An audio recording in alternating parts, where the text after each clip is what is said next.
প্রায় খ্রিস্টীয় দশম শতাব্দী নাগাদ বৌদ্ধ ধর্মের প্রাবল্যের যুগে নির্মিত করা হয়েছিল এই ট্যুরিজম ইকো পার্কটিকে।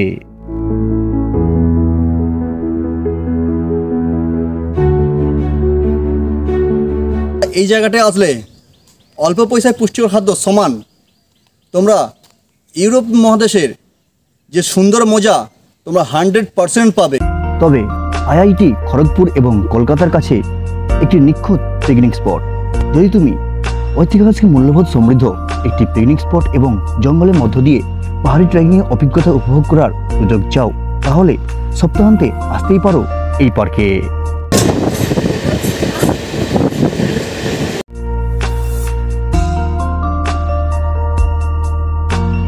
এই দিকে ভেতরে বেশি প্রবেশ করা উচিত নয়, ঠিক নয়, কারণ এই দিকটা হচ্ছে কপিল জোন। ওই দূরে একটি ক্লক টাওয়ার আছে।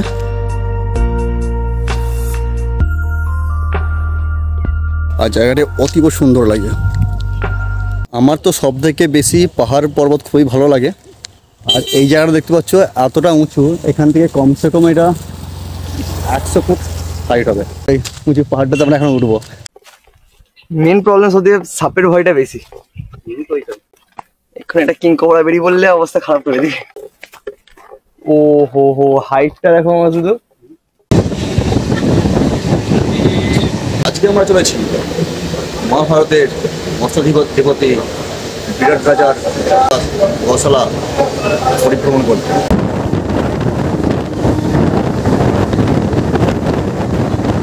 আজকে টোটাল জার্নিটা এবং সেখানে টোটাল কাহানিটা তোমাদেরকে দেখাবো।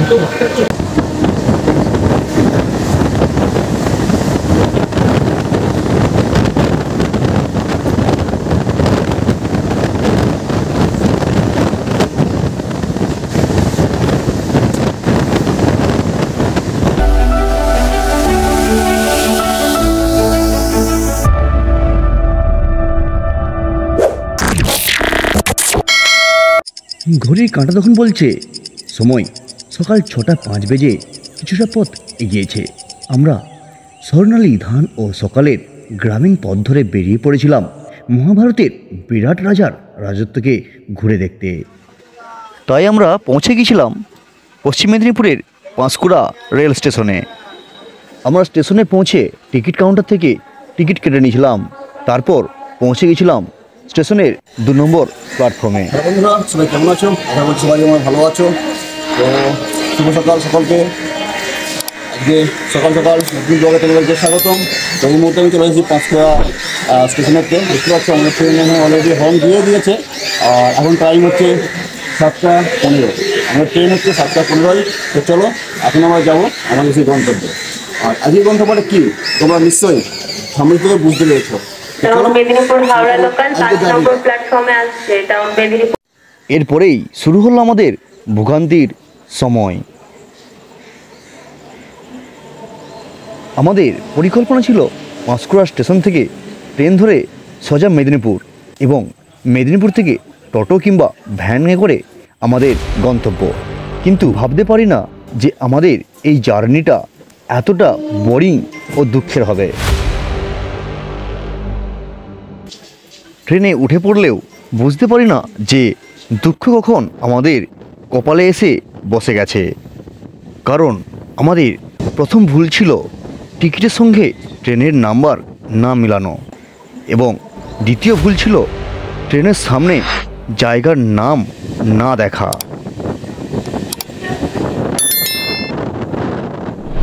আর আজকে আমরা চলেছি মহাভারতের মৎস্যধিপতি বিরাট রাজার দক্ষিণ অংশ অর্থাৎ গসালা পরিভ্রমণ করতে। চলো সঙ্গে থাকো আজকে টোটাল জার্নিটা এবং সেখানে টোটাল কাহানিটা তোমাদেরকে দেখাবো। আমরা রীতিমতো খিরাই স্টেশন পেরিয়ে এগিয়ে চললাম প্রান্তরময় রকমারি ফুল গাছগুলিকে দেখতে দেখতে। কিন্তু তখনও আমরা ভ্রূণাক্ষরেও বুঝতে পারছিলাম না যে আমরা কি ভুল করতে চলেছি। আর আমরা যেহেতু পাঁশকুড়া থেকে ট্রেন ধরেছি, সেক্ষেত্রে আমাদের পাঁশকুড়া থেকে মেদিনীপুর যেতে মোট 13টা স্টেশন পড়বে। তো এই 13টা স্টেশন অতিক্রম করবো, তারপরে আমরা যাবো আমাদের সেই গন্তব্যে। তবে বেশ ভালোই লাগছিল। প্রকৃতির সৌন্দর্যের সবুজ প্রান্তরগুলি আমাদের হাতছানি দিয়ে বয়ে চলেছে, জাস্ট অসাধারণ লাগছে। এরপরেই দেখতে পেলাম একটি সুন্দর কৃষ্ণ মন্দির, কিন্তু এই মন্দিরটিকে আমি একদমই লক্ষ্য করেছিলাম না, তাই পুরোপুরি ক্যাপচার নিতে পারলাম না।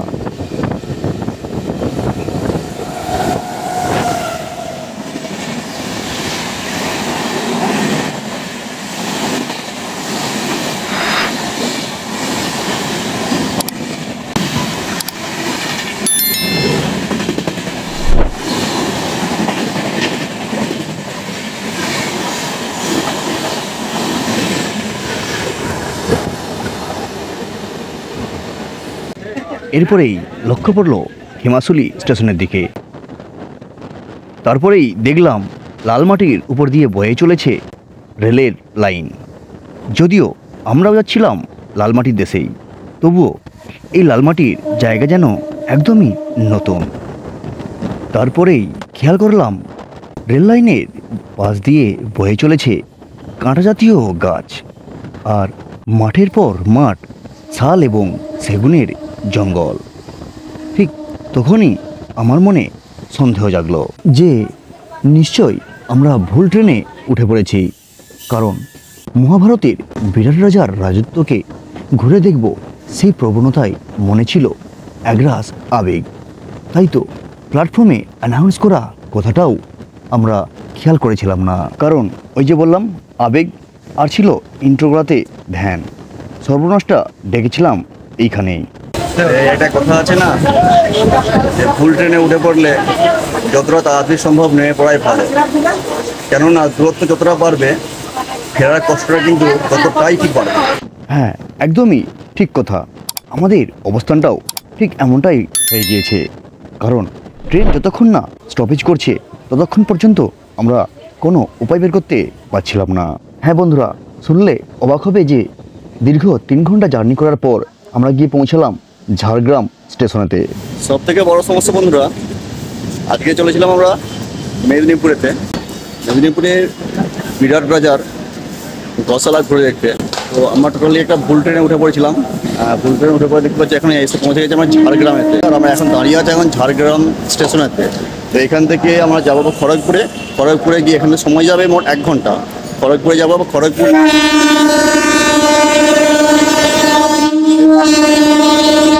ফোন দিয়েছে, তো আমাকে চলে যেতে হবে।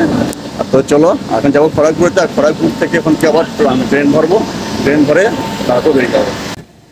তারপর আমাদের ট্রেন 9:15 ছেড়ে বেরিয়ে এলো ঝাড়গ্রাম স্টেশনকে বাই বাই বলে।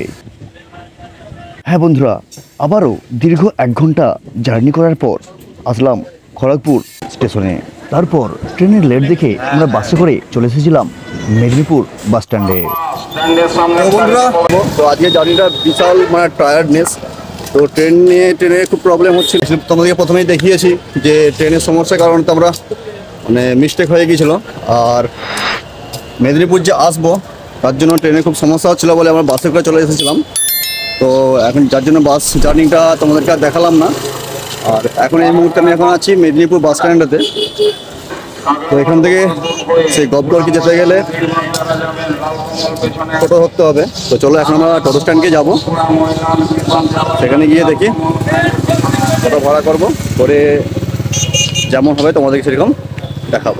আমি জাস্ট ভেবে পাই না বন্ধুরা, এই মেদিনীপুর স্ট্যান্ড থেকে ইকো পার্কে যেতে, গবগড় ইকো পার্কে যেতে অ্যাকচুয়ালি রানিং ভাড়া 25 টাকা করে পড়ে। এখানে মানে যে যেমন খুশি সে তেমন নেয়। এখানে আমরা আপাতত 2 জন আছি। তো কেউ বলে 150 টাকা, তো কেউ বলে 180 টাকা, কেউ বলে 70 টাকা, তো কেউ বলে 90 টাকা। তো আপাতত কী বলে, আমি একটা এতে তোমাদের সাজেস্ট করবো যে তোমরা যখন আসবে একটু যাচাই করে নেবে, ঠিক আছে। আর এখানে আপাতত আমি দাদা ভাইকে পেয়েছি। দাদা ভাই আমার 2 জনকে নিয়ে যাচ্ছে একদম মানে গবগড়ে ইকো পার্কে 2 নম্বর গেট, তাই তো একদম 2 নম্বর গেটকে নিয়ে যাচ্ছে। তো আমরা নিচ্ছি 80 টাকা করে, মানে বুক করে নিচ্ছি 80 টাকা করে। একটা কথা বলছি, তোমরা এখানে আসলে দাদা ভাইকে একটু ভালো করে চিনে রাখো। তো যদি তোমরা কেউ 2 জন আসো, 2 জন থাকো সঙ্গে, তো দাদা ভাই এখানে তাদেরকে 80 টাকা বিনিময়ে 2 নম্বর গেটে পৌঁছে দেবে। দাদা আপনার নাম কি? সাইদুল, শেখ সাইদুল নাম দাদা।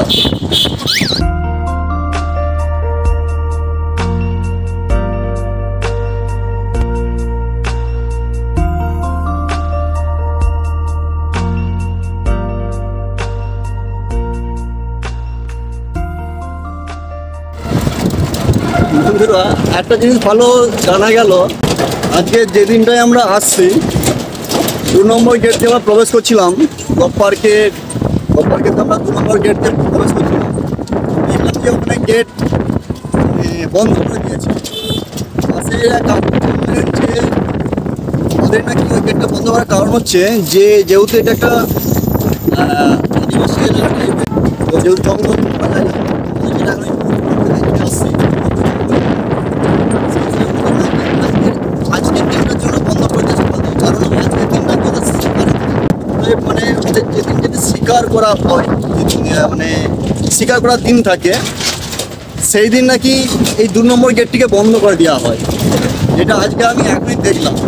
এখানে দাদাভাই বলছেন যে আমি প্রথম দেখলাম, মানে উনি এতদিন এখন যাতায়াত করছেন, মানে উনিও জানেন না। দেখতে পাচ্ছেন মানুষের নিজেও মুখে হাসিটা শুনে হাসছে। হ্যাঁ, মানে একটা ভালো নতুন থেকে জানতে পারলাম যে যেদিন ওনাদের মানে শিকার দিন থাকে সেদিন 2 নম্বর গেটটিকে বন্ধ করে দেওয়া হয়। 1 নম্বর গেটে কি সমস্যা আছে বা যে দেখি সেটা সমস্যা হবে না। আচ্ছা যাই, সেটা এখন দাদা ভাই তো বলছেন যে সেটা কোনো সমস্যা হবে না। এবার দেখি এখন যা যায় কি হয় সেটা।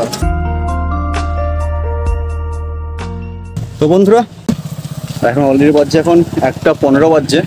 তো ফাইনালি এখন এসে পৌঁছে গেছি সেই গপগড় 2 নম্বর গেটের সামনে। তো এই মুহূর্তে আমি প্রবেশ করব। তার এখানে প্রবেশ মূল্য পড়ে জনপ্রতি 10 টাকা করে। আর এখানে কিছু নিয়মাবলী আছে দেখছি। সবথেকে বড় কথা, সবথেকে যেটা মেইন জিনিস সেটা তোমাদেরকে জানিয়ে দিই যে এখানে এই পার্কের মানে ওপেনিং এবং ক্লোজ টাইম হচ্ছে সকাল 8:30 থেকে 6:30 পর্যন্ত। আর এখানেতে কিছু নিয়মাবলী দেওয়া আছে, লেখা আছে প্রবেশ মূল্য 6 বছরের ঊর্ধ্বে হতে হবে। প্রতিটা 6 বছরের ঊর্ধ্বে হয়ে গেলে প্রতিজন পিছু 10 টাকা করে। এখানে সাইকেলকে যদি রাখতে যায় মানে ভেতরে, এখানে কি দাদা সাইকেলকে ভেতরে নিয়ে যাওয়া যায় নাকি? তো সাইকেল ভেতরে নিয়ে গেলে 5 টাকা করে পড়ে। আচ্ছা, সাইকেল এখানে নিয়ে গেলে ভেতরে নিয়ে গেলে 5 টাকা করে, এবং যদি মোটর সাইকেল নিয়ে যেতে 8 টাকা। কি বলে বড় গাড়ি যায় সেক্ষেত্রে 80 টাকা, এবং ছোটো গাড়ি যায় 40 টাকা। পিকনিক স্পট আছে এবং সেট আছে। সেট বলতে দাদা কি সেই ওনান টাইপের নাকি?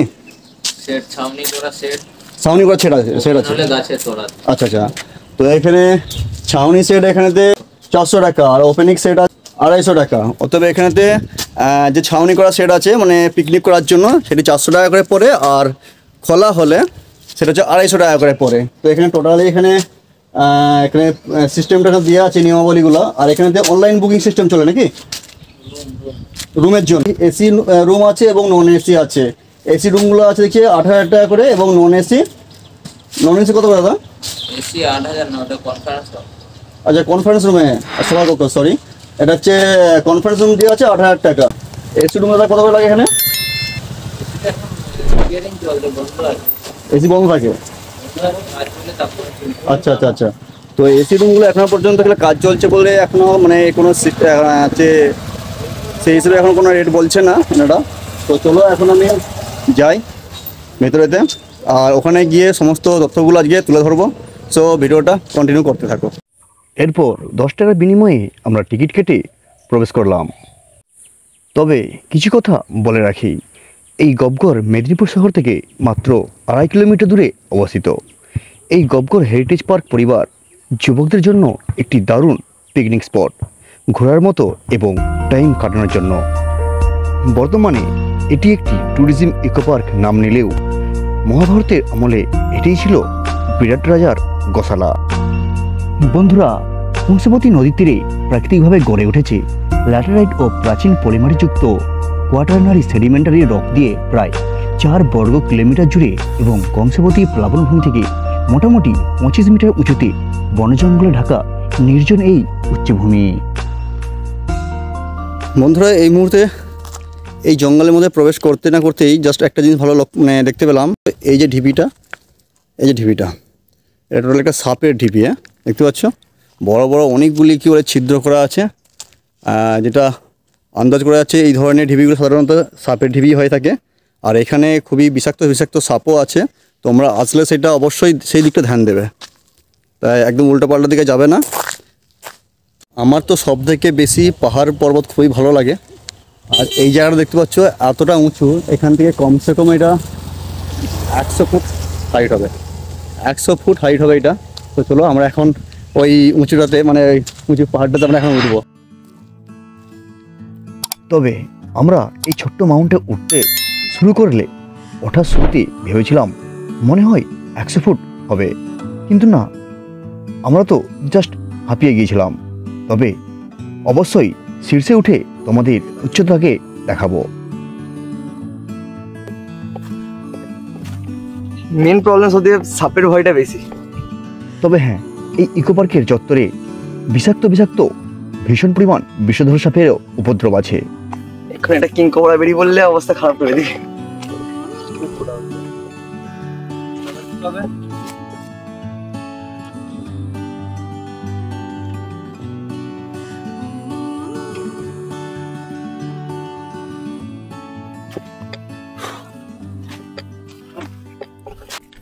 ও হো হো, হাইটটা দেখো আমার শুধু। ওই ওই যে দূরে রাস্তাটিকে দেখতে পাচ্ছ, ওটাই ছিল আমাদের এই টিলাতে ওঠার শুরুয়াত। তো এবার নিশ্চয়ই দেখে বুঝতে পারছো যে এই টিলাটার হাইট কতটা হতে পারে। তবে হ্যাঁ, আগেই বলেছি এই গবগড় ইকো পার্কটি কপিলদের জন্য একদম best of the place. So এখানে অনেক কিছুই দেখতে পাবে।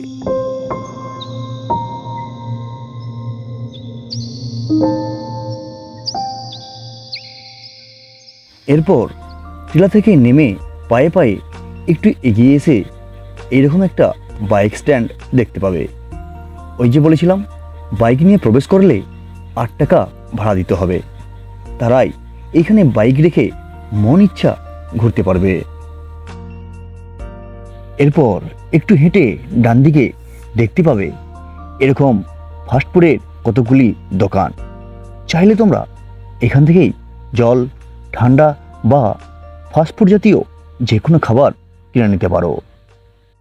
সাধারণত বন্ধুরা দেখতে পাচ্ছ এখানে একটা বোর্ড দেওয়া আছে, পিকনিক সেট বলে লেখা আছে P1 and P2। এই সাইডটাতেই তোমাদের মানে পিকনিক করার যে সিটগুলো পড়বে, ওপেনিং সিট অ্যান্ড তোমার যে ছাওয়া সিটগুলো আছে সেগুলো ওখানে পড়বে। তো চলো আগে তোমাদের একটু দেখিয়ে আনি। মূল রাস্তা থেকে প্রায় 200 থেকে 250 ফুট পাহাড়ি খাদে তৈরি করা হয়েছে এই সেটগুলিকে।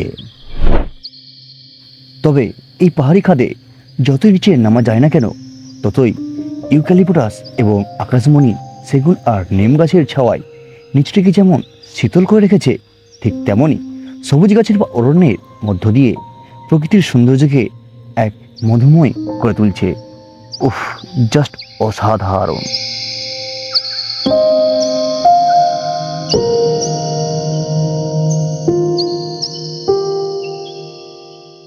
জাস্ট জঙ্গল, মানে প্রকৃতির যে একটা সুন্দর যে একটা স্নিগ্ধ পরিবেশ, স্নিগ্ধ মনোরম যে একটা মুহূর্ত, সেটা বন্ধুরা এইখানে আসলেই জানতে পারবে। অসাধারণ। আর ওখানে একটা গুফা মতো করা আছে, তবে এটা কিসের গুফা আমি জানি না, তবে গিয়ে দেখবো আমি।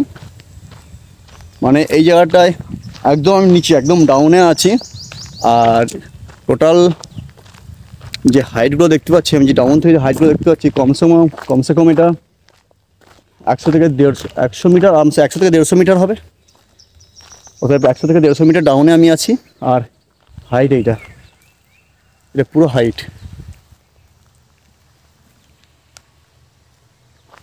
বাঙালি হলো ভ্রমণপ্রিয় ও পিকনিক করা এক ধরনের মানুষ, তাই তাদের উদ্দেশ্যে বলবো এই গবগড় ইকো পার্ক হলো পিকনিক করার আরেকটি দুর্দান্ত জায়গা। তবে এই গবগড় ট্যুরিজম ইকো পার্কে এই জায়গাটিতে মোট 150 থেকে 200টি খোলা এবং ছাউনি সিট তৈরি করা হয়েছে পিকনিকের জন্য। তাই সাপ্তাহিক শেষে কর্মজীবনের অবসাদের মনকে পিকনিকের মধ্য দিয়ে এই প্রকৃতির সৌন্দর্যে নিজেকে হারিয়ে প্রকৃতির মলিনতা মাখতেই পারো।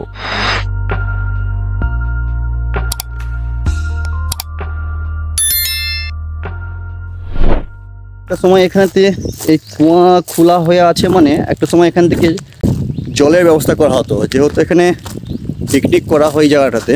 তো খুব সুন্দর জায়গাটা, মানে একদমই নিরিবিলি জায়গা, পিকনিক করার দিকে একদম মানে এক্সপার্ট। সেই হিসাবে এখানে কুয়াটা খোলা হয়েছিল। বর্তমানে কুয়াটি খারাপ হয়ে গিয়েছে। ওখানে তুমি দেখতে পাচ্ছ দুটো সিট করা আছে, তবে এই সিটগুলোতেই মনে হচ্ছে পিকনিক করলে 400 টাকা, আর ফাঁকাতে করলে 250 টাকা পড়ে। তো বন্ধুরা, এবারে আমরা যাব গবরাজার রাজবাড়ি ঘুরে দেখতে। কিন্তু যাওয়ার আগে এই যে জায়গাটি কি চিনতে পারছো? সেই যে বলেছিলাম, কি এখনো মনে পড়ছে না? চলো তাহলে মনেই করে দিচ্ছি আমি। ওখানে একটা গুফা মতো করা আছে, তবে এটা কিসের গুফা আমি জানি না, তবে গিয়ে দেখবো আমি। কি মনে পড়লো তো? হ্যাঁ বন্ধুরা, এটি হলো এই রাজবাড়ির কোনো এক গুপ্ত সুড়ঙ্গের দরজা, যেটি বানানো হয়েছিল ইট পাথর আর চুনসুরকি দিয়ে। কিন্তু আজ তা সময়ের সাথে একদমই জরাজীর্ণই পরিণত হয়েছে। পাহাড়ি এবং জঙ্গলের সরু রাস্তা ধরে আমরা চললাম গবরাজার রাজবাড়ির দিকে। তাহলে চলো এবার তোমাদের দেখাই বিরাট রাজার রাজবাড়ি এবং জানাবো এই রাজবাড়ির পৌরাণিক এবং ঐতিহাসিক কাহিনী। তবে এই গবগড় ট্যুরিজম ইকো পার্কটি বর্তমানে পশ্চিমবঙ্গ বন দপ্তর পুলিশ কর্মীদের আন্ডারে। তাদেরই খাওয়া দাওয়ার বন্দোবস্ত চলছে এইখানে।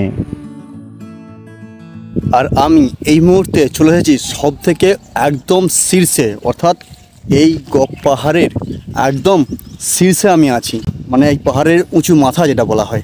এই গবগড় পাহাড়ের চূড়াটি একদমই থালার মতো চ্যাপ্টা বলে একে চ্যাপ্টা মাথাওয়ালা টেবিল ল্যান্ডও বলা হয়।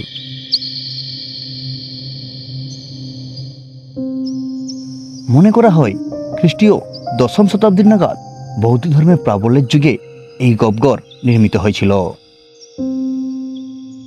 এই অঞ্চলে বৌদ্ধ ধর্মের প্রভাব যখন ক্রমশ কমে আসছিল, ঠিক তখনই হিন্দু পুরাণের মিথ গবগড়কে কেন্দ্র করে নতুন আবহাওয়া তৈরি করে।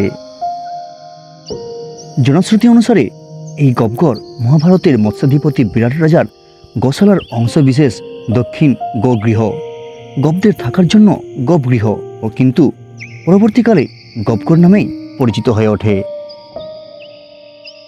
মানুষের ক্রমশ এরকম ব্যাখ্যান উচ্চারণের পরবর্তিত হয়েই গগৃহ থেকে তৈরি হয় গবগড়। আচ্ছা, এইটা কি গবঘর ছিল? এটাই হ্যাঁ হ্যাঁ ওইটাই। এইটাই অরিজিনাল। এখানে বন্ধুরা এই যে বাড়িটা দেখতে পাচ্ছ, এইটাই হচ্ছে আসল গবঘর, অর্থাৎ যিনি বিরাট রাজা ছিলেন তার যে রাজবাড়ি ছিল, এইটাই হচ্ছে তার রাজবাড়ি। দেখতে পাচ্ছ এটা। হ্যাঁ বন্ধুরা, প্রাচীন দন্তপুর এখনকার দাঁতনের রায়বনিয়ার শাসক ছিলেন রাজা বিরাট। কর দেশাধিপতি বিরাট গুহ। তিনি ছিলেন একজন বৌদ্ধ ধর্মাবলম্বী এবং তিনি ছিলেন প্রাচীন দন্তপুরের রাজা শিবগুহ বা গুহ শিবের একজন বংশধর। উড়িষ্যার গড়জাত অঞ্চল কটবি বা করদেশ নামেই পরিচিত ছিল। হ্যাঁ বন্ধুরা, মুঘল সম্রাট আকবরের সময়ে আবুল ফজলের লেখা আইনি আকবরীতে কটক সরকারের অধীনে করদেশ বা কটবি দেশাধিপতি বিরাট রাজার নামের উল্লেখ আছে। বন্ধুরা, এই গবগিরির প্রবেশমুখেই দেখতে পাবে একটি সুউচ্চ ক্লক টাওয়ার এবং তার সামনে পাহারারত 2 প্রহরী এবং পিছনে জরাজীর্ণ কঙ্কাল নিয়ে দাঁড়িয়ে আছে গবগিরির গবদুর্গ। তবে বলা যায় মহাকাব্যের সাথে জড়িয়ে বিশেষ এই স্থানকে মহিমান্বিত করার প্রবণতা নিয়ে ভাবনারও যথেষ্ট অবকাশ রয়েছে, কারণ তৎকালীন মৎস্যম দেশের অবস্থান ছিল পরবর্তীকালে রাজপুতনায়। সে যাই হোক, সময় পেরিয়ে শতাব্দী পেরিয়ে মুসলিম শাসনকালে মুসলিমরা দখল করে নেয় এই গবগিরির গবগড়কে।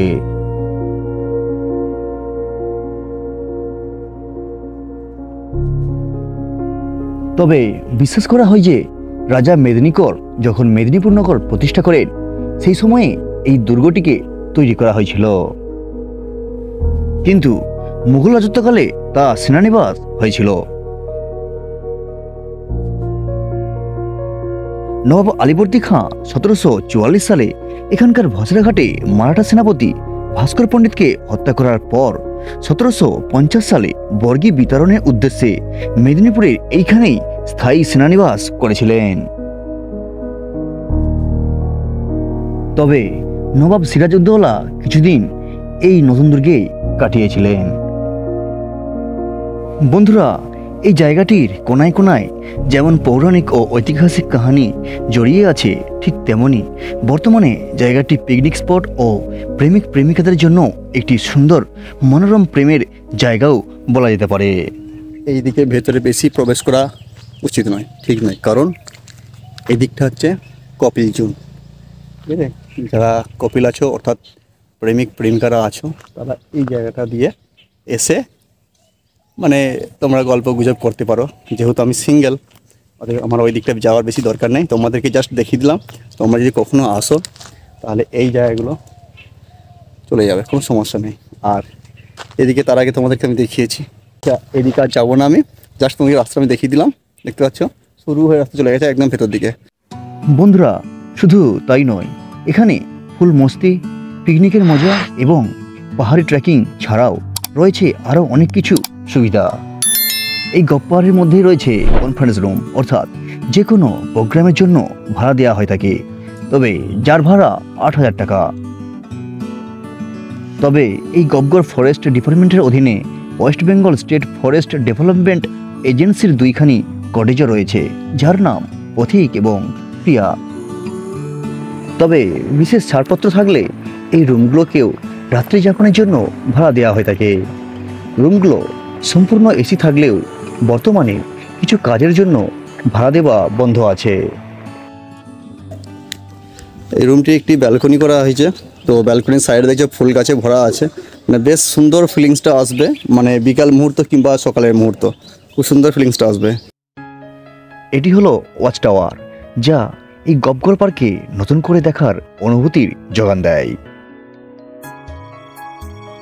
তবে একটা কথা বলা যেতেই পারে, এই গবগড়ে আসলে যদি এই ওয়াচ টাওয়ারে না আসো, তাহলে তোমার এই ইকো পার্ক ঘোরা একদমই বৃথা। কারণ এই ওয়াচ টাওয়ার থেকে পাশ দিয়ে বয়ে যাওয়া কাঁসাই নদীর সুন্দর দৃশ্যটি দেখার আনন্দ মুহূর্তটা তা থেকে একদমই বিরত হয়ে যাবে। বন্ধুরা, মেদিনীপুরের এই গবগড়কে পশ্চিমবঙ্গ সরকারের পশ্চিমবঙ্গ হেরিটেজ কমিশন এই গবগড় প্যালেসকে 2006 সালে 15 মার্চ হেরিটেজ সাইট হিসাবে ঘোষণা করে।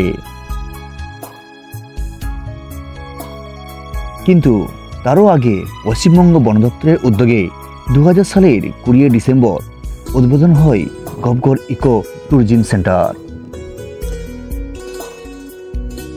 যার এখন বর্তমান নাম গবগড় ও নেচার ইকো ট্যুরিজম সেন্টার। তো এতক্ষণ আমরা ঘুরছিলাম এই গবগড় ইকো পার্কের উত্তর দক্ষিণ ও পূর্ব দিকে, কিন্তু এর থেকেও আরও একটি ভালো সুন্দর মনোরম জায়গায় তোমাদের নিয়ে যাব। তো চলো তাহলে সেখানে যাওয়া যাক।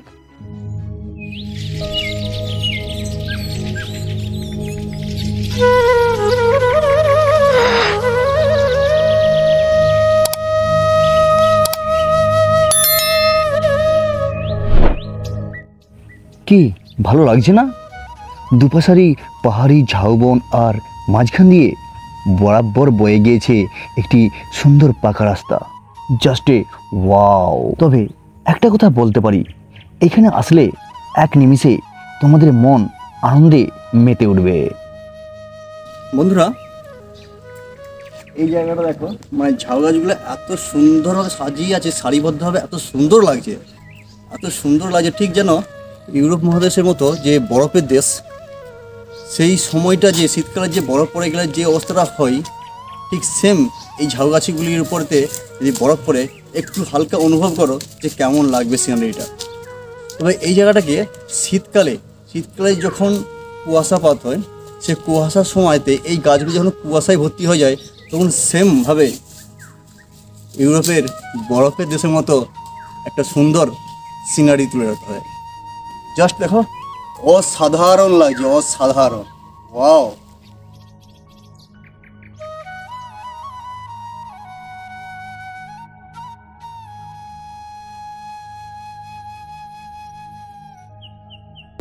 তো আমি আর মামা মিলে পুরো চারিদিকটা ঘুরলাম, অনেক টায়ার্ড হয়ে গেছি। কিন্তু অ্যাকচুয়ালি প্লেসটা অনেকটা ভালো, মানে তোমরা যদি আসো ঘুরে টোটালি মজাটা নিতে পারবে। ঠিক এখানে মানে ঘোরার মতো পাহাড় টাইপের সিস্টেম, মানে জাস্ট একটা দার্জিলিং টাইপের ফিলিংস দেয়। তো এই ফিলিংসটা আমি পেতাম না, হয়তো মামা আমাকে ক্যামেরাম্যান হিসেবে রেখেছে তাই পেয়েছি। তো তোমরা লাস্ট অব্দি ভিডিওটা দেখো আর এনজয় করো। Let's begin.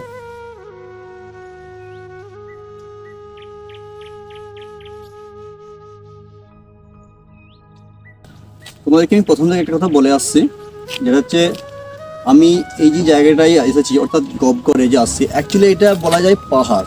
এটা একটা ছোট্ট পাহাড়। আর আমি তোমাকে বারবার এই কথাটাই বলে আসছি, যেটা আমি একটা একদম পাহাড়ের সর্বশীর্ষে আমি দাঁড়িয়ে আছি। টোটাল যে তোমাদেরকে চারিদিকে ঘোরাচ্ছি, আমি একদম পাহাড়ের শীর্ষে ঘোরাচ্ছি।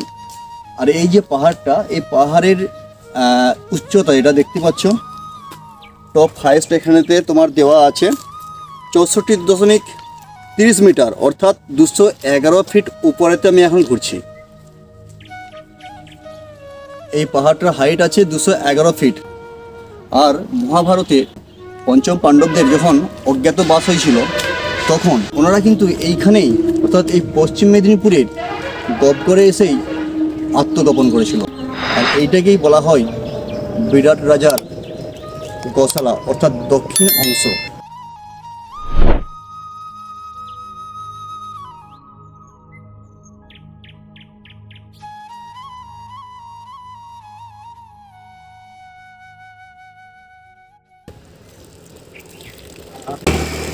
বন্ধুরা, এই গবগড়ে এসে আমি একটা ভালো জিনিস দেখলাম। এক তো এখানে পিকনিক স্পটের জন্য একদম অসাধারণ জায়গা। তোমরা আসলে অবশ্যই এখানে পিকনিক করতে আসো, নির্ভাবনায় করতে পারো, নির্ভাবনায় আসতে পারো। সেই সঙ্গে প্রত্যেকটা জায়গাতেই, এটা পাহাড়ি জায়গা হতে পারে, বাট এখানে প্রত্যেকটা জায়গা থেকে একদম সুন্দরভাবে জলের ব্যবস্থা করা আছে। সুন্দরভাবে জলের ব্যবস্থা করা আছে, যেখানে মানে কোনো প্রবলেমই হবে না। যেখানে জল নেই বলে সেখানে খাবো কি, কিংবা তৃষ্ণা লাগলে আমি কোথায় আমি নিজের তৃষ্ণা মেটাবো, ঠিক আছে, এরকম কোনো সমস্যা নেই। দেখলাম এর আগে তোমাদেরকে আমি দেখিয়েছি যে এখানে নল সিস্টেম করা হয়েছে একদম। আর জল দেখছো ক্লিন জল খাওয়া যাচ্ছে, একদম ক্লিন জল, খুব সুন্দর ব্যবস্থা করা আছে। তবে বন্ধুরা, একটা কথা তোমাদেরকে একদম ফ্রেশলিভাবে বলতে পারি যে তোমরা এই জায়গাটায় আসলে অল্প পয়সায় পুষ্টিকর খাদ্য সমান তোমরা ইউরোপ মহাদেশের যে সুন্দর মজা তোমরা 100% পাবে মাত্র 10 টাকায়। সেই 10 টাকা কুপন কেটে যদি তোমরা এখানে আসতে পারো, এই সুন্দর ন্যাচারালি যে সুন্দর মুহূর্তটা তোমরা উপভোগ করতে পারবে। তো চলো তোমাদেরকে আমি এবার দেখাবো 1 নম্বর গেটটা, কারণ এই দিকটা একদমই নিরিবিলি। 2 নম্বর গেটের দিকে আসলে তবু ওখানে জনসংখ্যা পাওয়া যায়, বাট 1 নম্বর গেটের দিকে একদম পাওয়া যায় না। দেখতে পাচ্ছ এখন আমি যে রাস্তায় আছি এটা টোটালি পিচ রাস্তা করে দেওয়া হয়েছে, বাট আমি যে রাস্তায় যাচ্ছি এখানে একটা জনসংখ্যা আমি দেখতে পাচ্ছি না। সেই হিসেবেই 1 নম্বর গেট দিয়ে মানুষজন খুব কম সংখ্যক যাতায়াত করে, যেটা তোমরা এখনই দেখতে পাচ্ছ। বাট 2 নম্বর গেট দিয়ে মানুষ বেশি পরিমাণে যাতায়াত করে, ঠিক আছে। আর এই দিকটা একদম কোন দিকে রাস্তায় বেরিয়ে গেছে আমি জানি না, একদম দেখাও একটু এদিকে। এদিকটা একদম সোজা কোন দিকে বেরিয়ে গেছে রাস্তা আমি জানি না, তবে এটা হচ্ছে 1 নম্বর গেটের দিকে। এই রাস্তাটা 1 নম্বর গেটের দিকে গেছে। তো এসব এখন যাবো আমরা 1 নম্বর গেটের দিকে। বন্ধুরা, চলে আসলাম এই গবগড় পার্কের 1 নম্বর গেটে। হ্যাঁ বন্ধুরা, এটাই হলো এই পার্কের সবথেকে সুন্দরতম দৃশ্য, যেটিকে বানানো হয়েছিল মহাভারতের আমলে বলে সবাই মনে করে। কিন্তু ভাবলে অবাক হবে যে এই 50 ফুট দীর্ঘ এবং 25 ফুট প্রস্থযুক্ত এই গেটটি বিনা কংক্রিটে দাঁড়িয়ে আছে। তো বন্ধুরা, গেটটিকে দেখতে এত সুন্দরই বানিয়েছে, এত মানে অসাধারণভাবে বানানো হয়েছে, যেন মনে হবে একদম পৌরাণিক যুগের। অ্যাকচুয়ালি এখানে যে অফিসার যিনি আছেন কাউন্টারে, যে কাকু আছেন, ওনাকে জিজ্ঞাসা করে আমি জানতে পারলাম যে অ্যাকচুয়ালি এটা 2000 সালের আগে বানানো হয়েছে। যে কেউ দেখলে ভাববে হয়তো মহাভারতের সময় থেকেই, যেহেতু এটা বিরাট রাজার গোশালা ছিল এক সময়তে, সেই হিসাবে সেই করোনা থেকে অনেকেই দেখলেই ভাববে যে সেই সময়কার থেকে এটা বানানো হয়েছে, কিন্তু না, 2000 সালের আগে এটাকে বানানো হয়েছে। আর দেখতে যে কত সুন্দর লাগছে। তবে হ্যাঁ, এই গেটটিকে বানানো হচ্ছে একদমই পাথর দিয়ে। তবে পাথরের সঙ্গে আর কি মিক্স করা হয়েছে সেটা আমি বলতে পারছি না, কেন এখানে কাউকে আমি জিজ্ঞাসা করলাম, উনিও কিছু বলতে পারলেন না এই বিষয়তে। তবে এত সুন্দরভাবে বানানো হচ্ছে যে একে অপরের সঙ্গে যেন মানে একদম কামড়ে বসে আছে। এই গেটটির মধ্যে কোনো কংক্রিট নাই, একটা সবথেকে মানে অভাবনীয় জিনিস যে এতখানি একটা গেট দাঁড়িয়ে আছে, এর মধ্যে কোনো কংক্রিট ব্যবহার করা হয় না।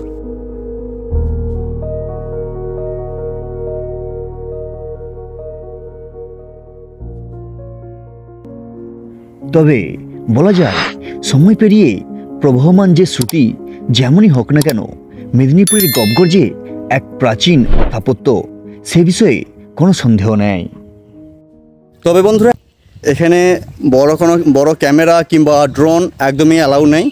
আর যদি ভাবো যে এখানে জঙ্গলের মধ্যে আমি ড্রোন নিয়ে এসে কোনো সমস্যা নেই, লুকিয়ে করে ফেলবো, শ্যুট নেব, সেক্ষেত্রে যদি ধরা পড়ো, সেই ক্ষেত্রে একবারে 5,000 টাকা জরিমানা। সেটা আবার ক্যামেরার উপর ডিপেন্ড করে, ঠিক আছে, কি ক্যামেরা, এবং যদি আবার ড্রোন হয় সে আর দেখতে নাই।